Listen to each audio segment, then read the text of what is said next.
Hey everybody, hey, welcome back to the 53206 cast. I'm Alex. And I'm Meg. And this is a podcast specifically designed to help us engage in the process of rethinking our inner city spaces. And Meg, it's really about areas of concentrated poverty. I think that's the thing that, if I kind of like look back on the last 19, 20 years of my life, it's the fact that there are places that exist within our cities, our neighborhoods, our states, our country, where for whatever reason, through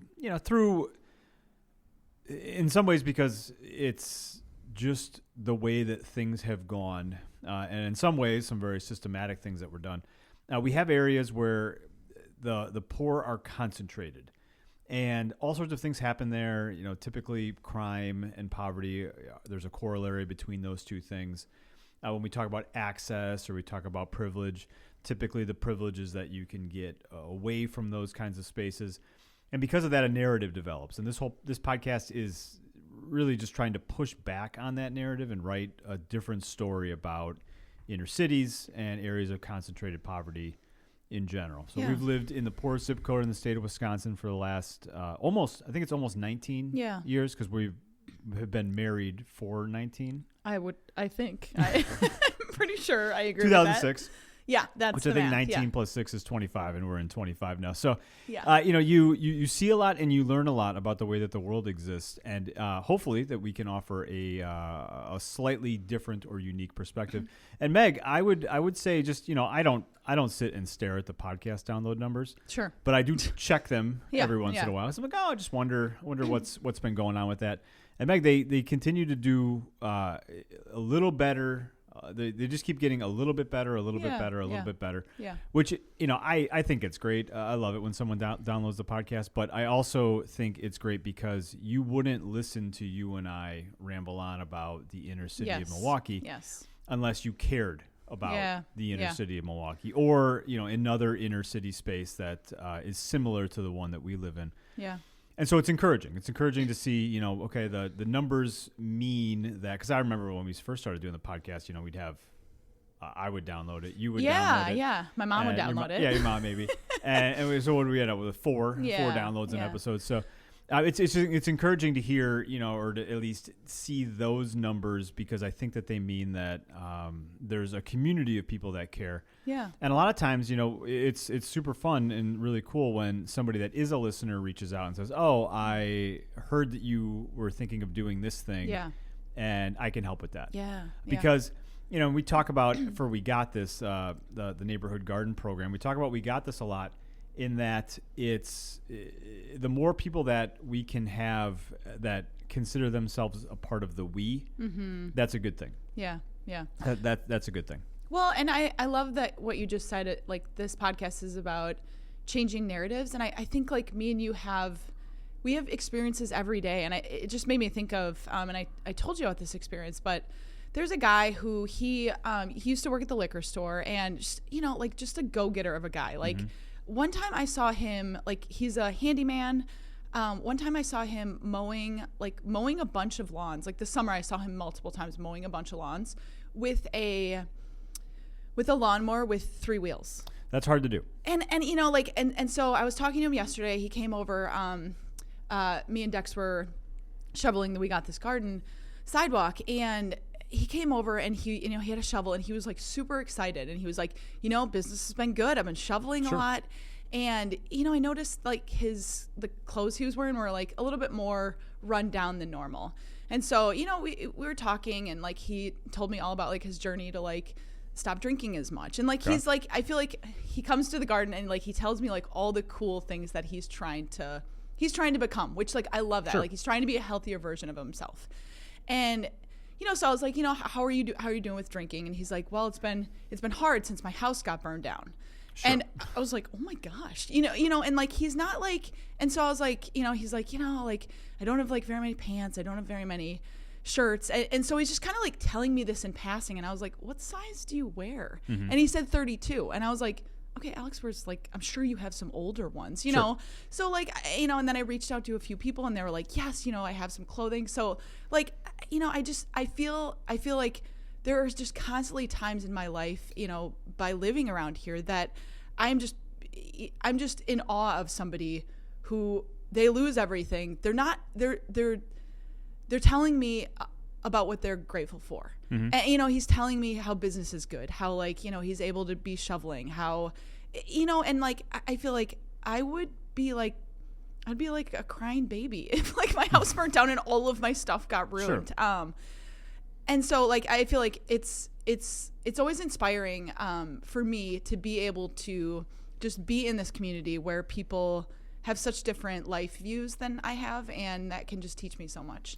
Yeah, and that's the situation that you described is one of the reasons why I'm not in favor of areas of concentrated poverty. Yeah. I don't think that we should have them. I think that we should work to slowly over time change them to a more diverse places that are more diverse socioeconomically. Socioeconomically, yeah. Because what you described is somebody that whose house burned down. Mm-hmm. That house burned down. I don't know exactly where it is, but it's close to here. Yeah. Whatever. It's close to here. So Mm-hmm. surrounded by that are other houses that have either burned down or Mm-hmm. are vacant or owned by someone from far away. And the people in those houses, if there are people in those houses, are in a similar socioeconomic situation that he is in. Yeah. More than likely because Mm-hmm. of the concentrated nature of poverty in the area. And so while some of the neighbors would have access to be able to say, well, out of my surplus, I'm going to be able to give you this, or I would love to give you this. Or even somebody in his circle, would Sure. he doesn't have a lot of people in his circle that aren't in his same situation. Right, exactly. Yeah, and so yeah. because of that,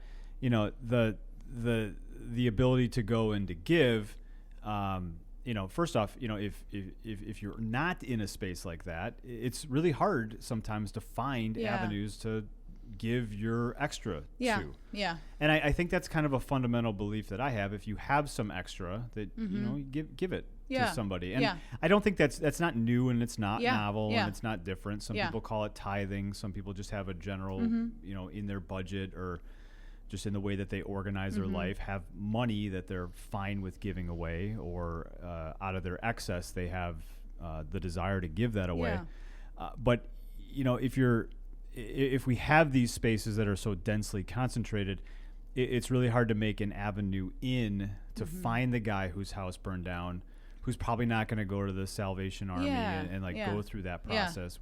Nothing wrong with the Salvation Army, but he hasn't done that and probably won't do that. Yeah. He's the type of guy probably like I would be. Like, well, I'm just going to go work more. Yeah. Yeah. And it doesn't always translate to the same outcomes as it might have for me.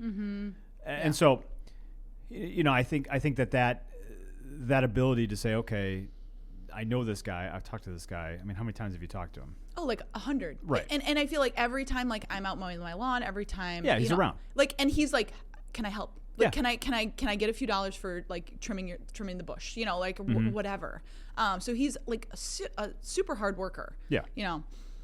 And so, it was easy for you to say, because you don't just walk up to somebody on the street and say, what size pants do you wear? Because that's ridiculous. Yeah. And probably demeaning for a person. And I find it to be so beautiful that I just remember the one time, and I've told it on the podcast before, where somebody, I was at I was picking up trash or something at We Got This Community Garden. And no, I'd stopped and I had talked with a kid who had come to work on Saturday. And so I was talking with her, and then some neighbor pulled over and she said, hey, I happen to have 2 gallons of milk. Do you know anybody that could use 2 gallons of milk? And the person I was talking with had a 18-month-old kid with her, it was one of that was her, she had that kid with her. And I was like, hey, do you need any milk for the baby? And she was like, yes, I do. And so I feel like it's just such a beautiful opportunity. I just feel like I'm constantly a part of these opportunities where I'm like, okay, this guy that I talked to, he wears basically the same pant size that you do. And, you know, also like one of my friends, like I was like, this guy looks a lot like Teague, you know, like, hey, Lindsay, does Teague have any pants that, and she's like, yeah, I could declutter for him, you know, like it's like a win-win. And so I feel like when you're in these circles and when you're part of these communities, like it's a beautiful opportunity for all of us. You know, I think our life is just, all of our lives are more richer when we're able to be in these communities where we can give, we can take, we can help each other out. Yeah. Yeah, I totally agree. Yeah. We always start these podcasts and we have this list of things that we want to talk. Did you hit your thing you wanted to talk about? No, you didn't. I didn't. Would you like to talk about it now? Yeah. So we were going to talk a little bit about our highs and lows of the week. Okay. That was your idea. I was on the fence about it, but okay. How do you feel now? It's great. Was that your high? That wasn't even part that. Oh. We haven't gotten into this. Well, we didn't discuss, I guess, what the highs and lows were. So yeah. Or maybe we did and I forgot. You probably forgot. That's okay. So correct me if I'm wrong, but we woke up one morning and we came downstairs and it was 50 degrees in our house. Well, I have slowly become an HVAC technician because you own, I don't know how many furnaces I'm responsible for. And I had like these conversations with the kids and my nieces about how your responsibility, we just talk a lot about responsibility. Yes. And autonomy. I feel like freedom. Autonomy has been like the word of the month. Oh, from if you are hearing other people talk about autonomy? No, just you. Just you. Well, I changed it. I changed it to freedom because I think like some people don't know what autonomy means. I think May was like, she like asked Suri what it meant. Yeah, she likes to be. She likes to ask Suri a lot of things. Yeah, especially about words. But the more responsibility you have, it can seem like that is less freeing. Yes. Because you have to do things that take up your time with your responsibility. However, excuse me. However, having responsibility enables you to have a further level of freedom in your life. So being responsible for, I'm just going to say 11 furnaces, and keeping those running. Yeah. It's a lot of responsibility, but it also enables, us to have a building that we can own and rent. So yes. So one of the furnaces, so I'm usually pretty in tune to what's going on. I listen to the furnace. Okay. Because I'm like hyper aware of what the furnace is supposed to do. Sure. And, furnace only has, 15 parts. Okay. Maybe. Wow. Furnaces are pretty simple. Okay. I'm not going to go into all the parts. Thank you. But, throughout the last 10 years, and I guess even owning our house, I've had to learn how to assess if a part is broken on a furnace fairly quickly.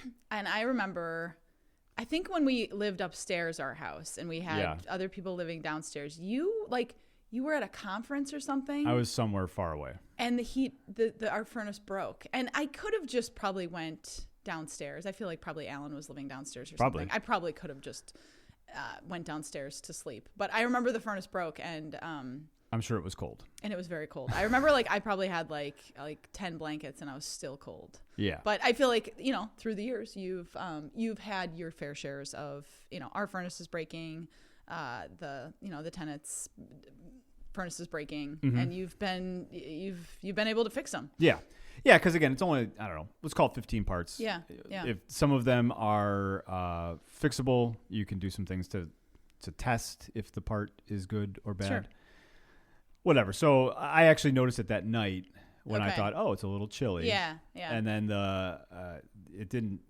it never kicked on like it was supposed to. So so then I woke up the next day ready to troubleshoot exactly what was going on. Well, and I think the thing that I wanted to just talk about was how you kept being okay, here's our game plan, and you're really good in those kinds of situations, we can do A, B, C, D, and I was kind of I'm fine with whatever, and I work from home, so you would like it to be warmer, but we have 2 furnaces in our house, so I could have just worked out of Dex's room. Yep.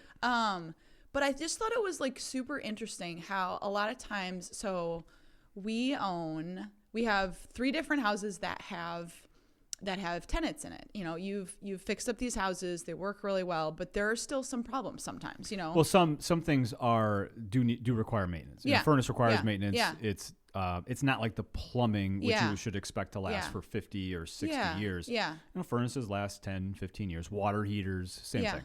And so I was really reflecting on, on when people text us that like something's broken, you can like kind of hear that they're scared. And I think like what it made me think of was like all the stories that I've heard from, our neighbors, from our community, about how not a lot of situations that they've been in previously, their landlord has actually fixed something within a time span that is appropriate. And just how unfortunate that is. And how, I think I was just really thankful to you because like you really take care of, the tenants. You really take care of, you obviously like take care of your family, and our house, but I was just really appreciative that you take care of the people who live in the houses that we own. Because that's not regular. And, I was just thinking about like how shitty and how like hard of a life it would be to like your heat breaks and you honestly don't know if it's going to be fixed. You have a hole in the roof and you don't know when it's going to get fixed. And,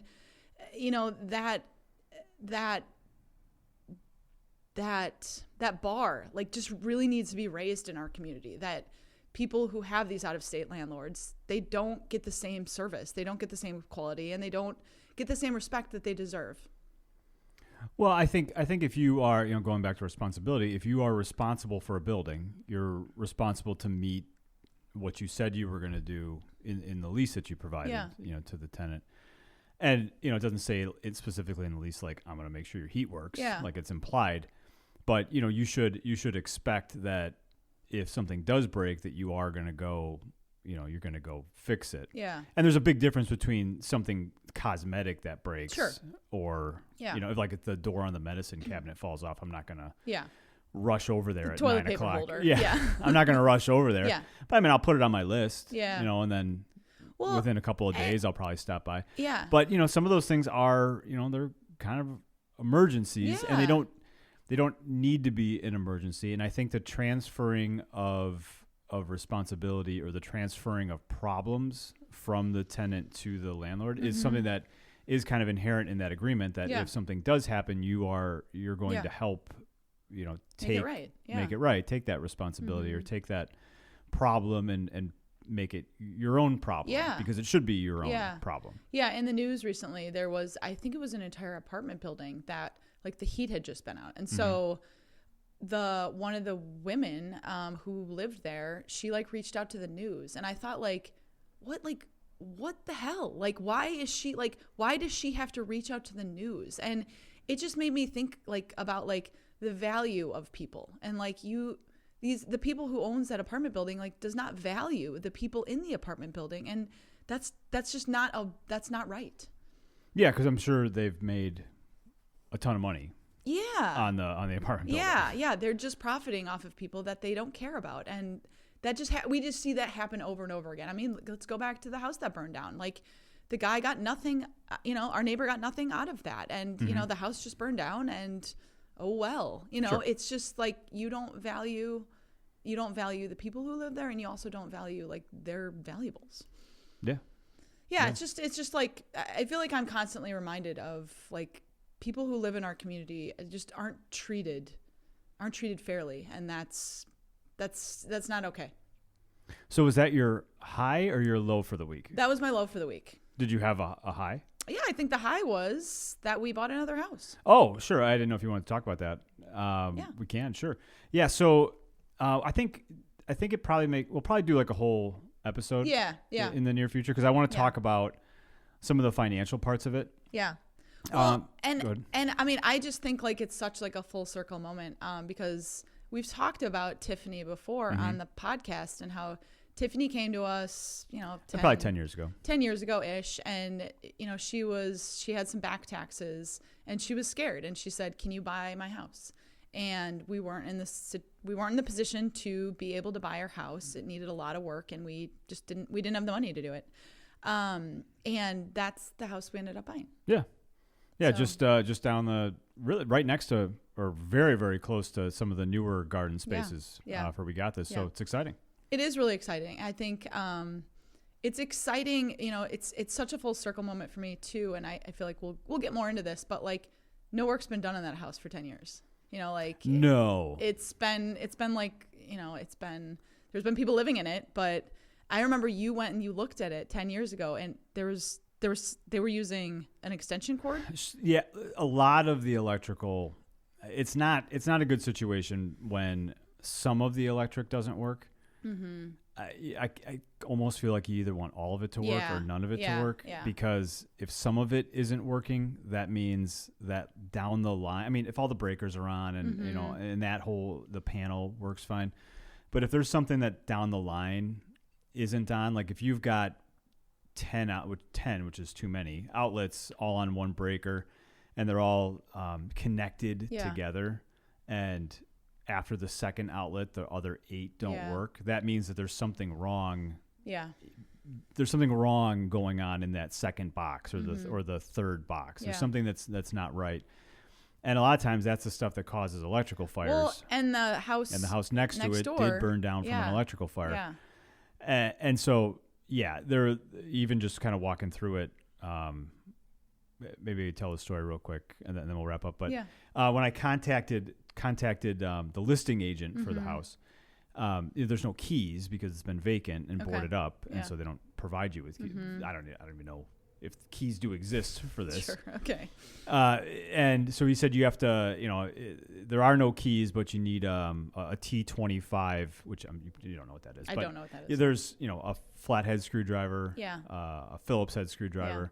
And then there's various other bits. A star bit is a T bit, and 25 is the size. So you need T20. It's a pretty common construction screw tip. But I said in order to get in, you need a T25 bit, and so I broke in and had a look around. And nothing that is worth saving or using again has been done to it. Yeah. Probably, I don't remember because it was 10 years ago, but I would venture to say, in that 10 years that nothing had been done to it. Which just like, I think it just goes into the fact that people really do use houses around us just as disposable to make money and not care about the people within them, which is just, it's not right. Yeah. Yeah, maybe we'll get into it on the next episode. We should do that. We should remember to do that. I should write it down. Yeah. That's a good idea. You got anything you want to plug? Yeah, I do. I listened to this great podcast that I told you about, Alex. But I thought that our listeners would really like it. I thought it was a very interesting podcast. It was the What Now podcast with Trevor Noah, and it was all about DEI. And it was just a fascinating discussion around DEI and just kind of what we can do, as I would just really recommend listening to it. I thought it was a really, really good podcast. So I feel like that was my plug. So awesome. Yeah. All right. Thanks for listening, and we will catch you next time. Bye. Bye.